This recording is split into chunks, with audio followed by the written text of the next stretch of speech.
Happy Feast Day of Saint Ignatius. What a perfect way to begin our morning practice with the question, what does it mean the goal of our life is to live with God forever? What does it mean to match the qualities of our heart with the qualities of Christ? Good morning. My name is Father Frank Buckley. I am the host of our morning meditation group, Flourishing During Times of Uncertainty. Happy Feast Day of St. Ignatius. It's a beautiful morning in Hollywood. Wherever you are, today is going to be a great day. We join together every morning to give a priority to our morning practice. We give the first hour of the day to God and then let the rest unfold as it will. This is a three-part program. The first part is a little inspiration. The second part is a 20-minute contemplative in action, silent meditation. And the last part is we end with a little Ignatian examen. Beginning today on the Feast of St. Ignatius, I will be doing a Zoom retreat with the Jesuits, and I will invite you to be part of this retreat with us. I will be using Gerald Fagan, Putting on the Heart of Christ. I know I had said we were going to do DeMello, but I actually had a little in my prayer change of heart. In that putting on the heart of Christ is really a very transformative way of looking at the exercises that I have recently encountered and I would love to share with all of you.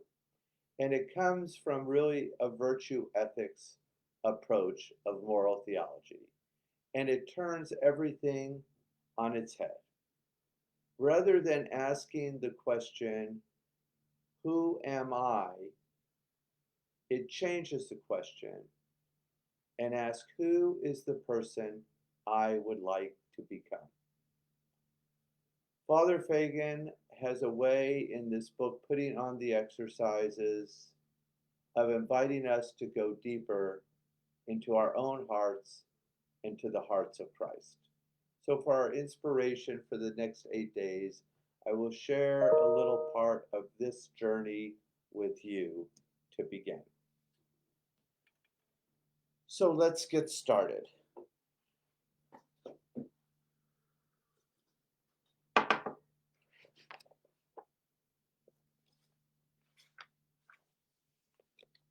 Father Fagan says in the preface, he begins by quoting Jesus.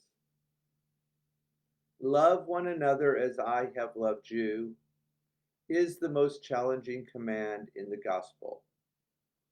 We are to love with the same selfless, faithful, forgiving, and compassionate love that flowed from the heart of Jesus, who loved us even when we were sinners. You heard that correctly. Who loved us even when we were sinners. The invitation of our Christian lives is to put on the mind and the heart of Jesus. With that mind and heart, we can love God and others the way Jesus has loved us. Now, the qualities of the heart that are embedded in Jesus have classically been called virtues. Virtues shape the kind of people we are, and they are the very source of our actions. We grow in the Christian life by fostering these virtues and allowing them to direct our lives. We put on the heart of Christ by putting on Christ's virtues. This is the deeper meaning of the imitation of Christ. We do not slavishly mimic his actions, but rather live in a way that embodies his loving heart. This book will explore how the spiritual exercises of Ignatius of Loyola helps us grow in virtue and embody the heart of Christ. The spiritual exercises are a process of prayer, reflection, discernment that help bring a person to freedom in order to hear God's call and respond in faith.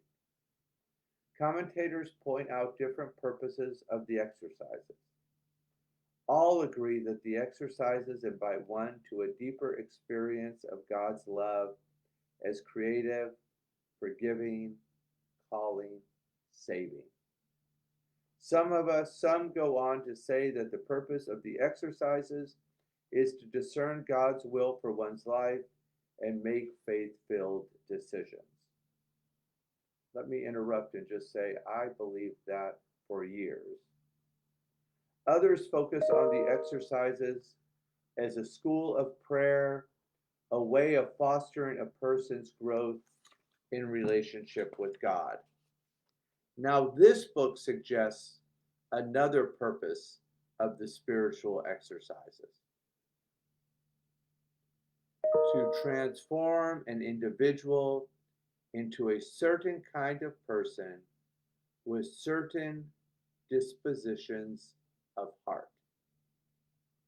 To develop this interpretation of the exercises, this book mines the insight of a contemporary movement in moral theology called virtue ethics.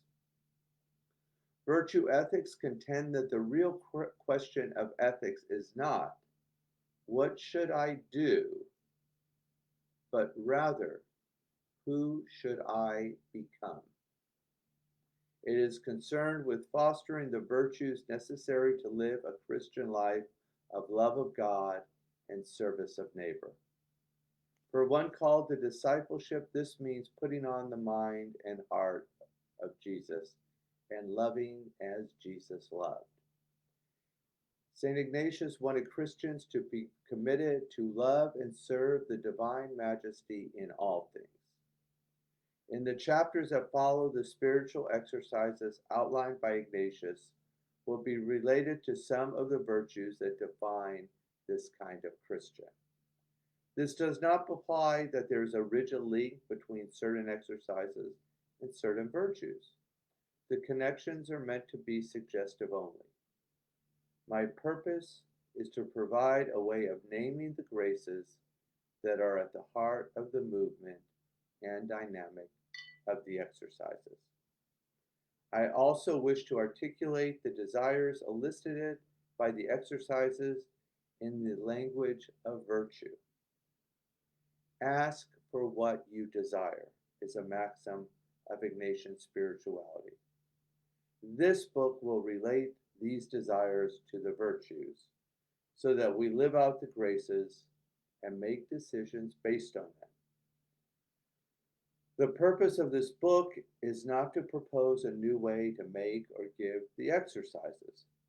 Rather, I hope to propose a new way of understanding the graces of the exercises and their formative power in a person's life. I want to show how the exercises are an invitation to become a certain kind of person, a virtuous person who has taken on the qualities of Christ's heart, and a person who can love one another as I have loved you. Thank you, Father Fagan. I cannot think of a better way to start the feast of St. Ignatius than with those words. To love one another as I have loved you.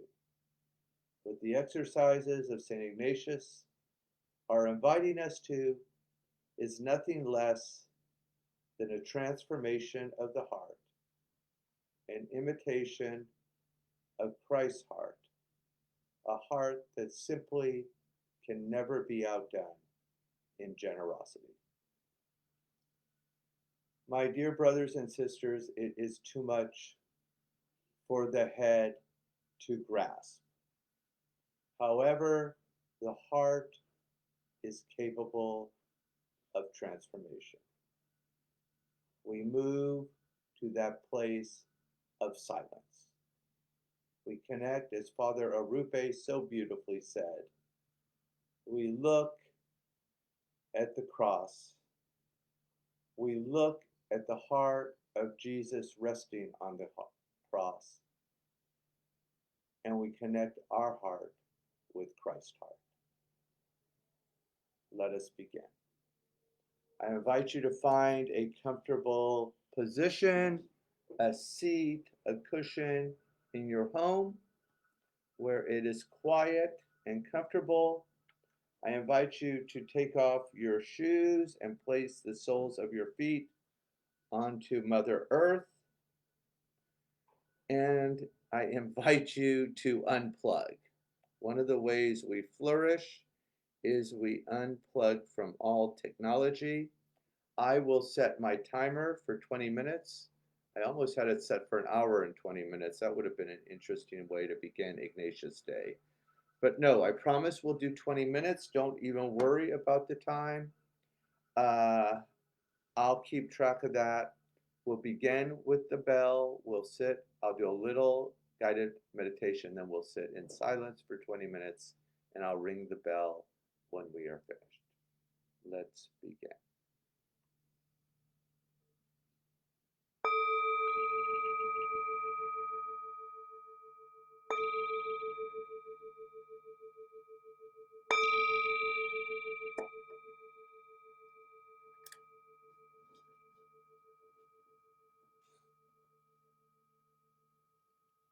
Listen, listen.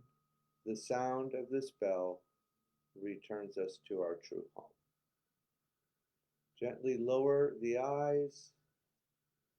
Take the hands to the heart. And we'll begin with a little bathing of the heart as we start the feast of St. Ignatius with a gaze towards the quality of the heart. Together, inhale for 4. 1, 2, 3, 4. Hold for 7. 1, 2, 3, 4, 5, 6, 7. Exhale for 8. 1, 2, 3, 4, 5, 6, 7, 8. Beautiful. Let's do this 2 more times. Inhale. 4, 3, 2, 1. Hold. 7, 6, 5, 4, 3, 2, 1. Exhale. 8, 7, 6, 5, 4, 3, 2, 1. Last time, give it all you got. Inhale. 1, 2, 3, 4. Hold. 1, 2, 3, 4, 5, 6, 7. Exhale. 1, 2, 3, 4, 5, 6, 7, 8. Beautiful. Inhale once. Blow out the candle. Release the hands. And just take a moment to notice how you feel.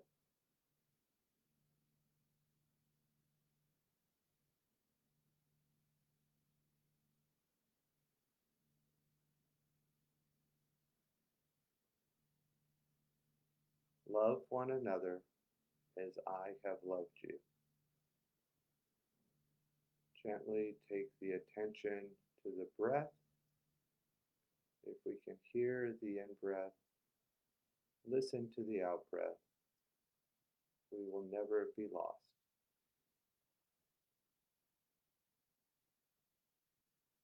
Take the attention to the heart.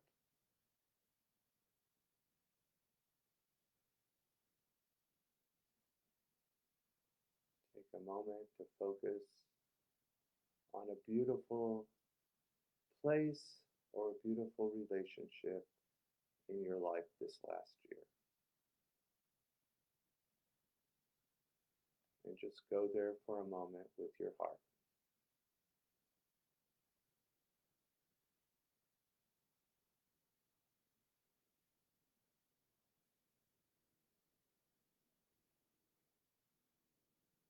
Wonderful. Take the attention to the sacred word. repeat it 4 or 5 times. Drop down to the ocean floor and enjoy a little deep rest. Please continue.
Very gently bring your attention back to the room. If the eyes were closed, go ahead and open the eyes.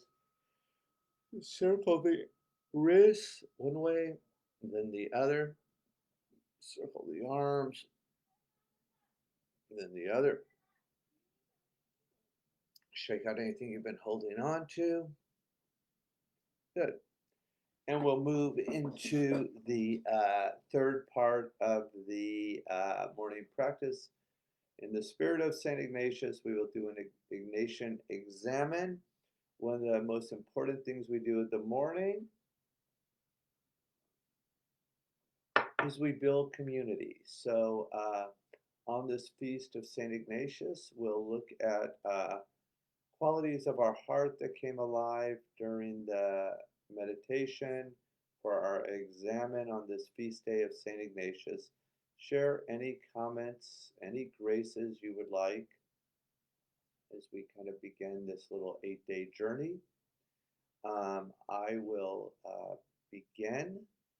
And to start with, I am so delighted to bring you Father Gerald Fagan's Putting on the Heart of Christ. It is really a wonderful, wonderful manuscript. It was recommended to me by a Jesuit many years ago, and it took me a while to pick it up, but every time I pick it up, it has something new to offer. And I think for beginning this Ignatian Day, this little retreat, what a beautiful way to start with the qualities of the heart. So that was my first place I noticed Christ come alive, was this invitation to go deeper into my heart and to connect my heart with Christ's heart. The another thing, as we celebrate this feast of St. Ignatius, very grateful. I know we've all been praying for Craig. I see, I'm not wearing my glasses, but it looks like Craig has chimed in. So he's definitely out of the emergency room, and it looks like he's on his journey to recovery. So, Craig, we will keep you in our prayers as we journey forward. And then last thing, again, we look backwards over our life, but sometimes in the examen we can look forward as well. And this this evening, we have a little St. Ignatius feast day at our Jesuit community in Hollywood, where Brother Henry will be cooking up a big, delicious feast for us, and we'll have a little Ignatian liturgy, and we'll all come together. Which finally, the last little part is, I could not be more excited to begin this retreat with Jesuits throughout the Jesuit West province. And I am especially excited to share with you for my director. I was very fortunate to be given Father Paul Fitterer, who I have only heard about for years. He's, I think, 89 years old, and he's had about every job you can have in the Jesuits, and just one of the most available, heart open Jesuits I have ever encountered. But I've only encountered him through word of mouth. So I will be given the blessing of being able to meet with him as my director every afternoon. So again, it's no secret to this community that one of my favorite favorite parts of Ignatius's heart is this introduction to all of us that God cannot be outdone in generosity, and we tune into that generosity. God starts to show up for us in ways beyond anything we could even imagine. And for our little Ignatian examen, I invite you to put anything in the comment box. Thank you for your flexibility for getting up an hour early. The retreat is going to begin at 9, so I have to be ready for that.